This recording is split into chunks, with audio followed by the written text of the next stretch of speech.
মোৰ নাম মৃদুস্মিতা বৰা। মই আবৃত্তি কৰিবলৈ লোৱা কবিতাটোৰ শিৰোনাম সাৰ্থক সিদ্ধ। কবি তৰুণশ্যাম গগৈ। সাৰ্থক সিদ্ধ।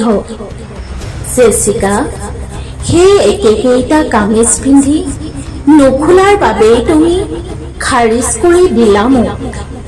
একেই আছিলো এদিন, একেই আছিল সেই বোকা মাটি পানী, একেই আছিল চিন্তা, হাঁহি আৰু ধেমালিবোৰ তেতিয়া অতি প্ৰিয় আছিলো মই নহলে শূন্য আছিলা তুমি।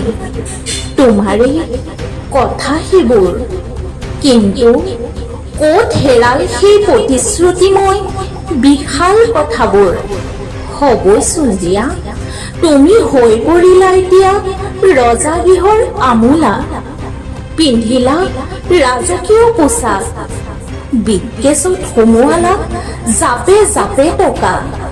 আৰু মই সলাবই নোৱাৰিলো নিজক, থাকিয়েই গ'ল একেইটা পোছাক, একেইটা মোনা, য'ত ভৰাই থওঁ ভঙা চিঙা দুখৰ কবিতা, যিবোৰ তুমিয়ে লিখিবলৈ দিয়া। হ'লেও হাৰিছা তুমি, জিকিছো মইতো আগতেই লিখিলো অনুভৱী কবিতা। ক'তো নাই শাশ্বত প্ৰেম, সকলো স্বাৰ্থ সিদ্ধ এতিয়া। ধন্যবাদ।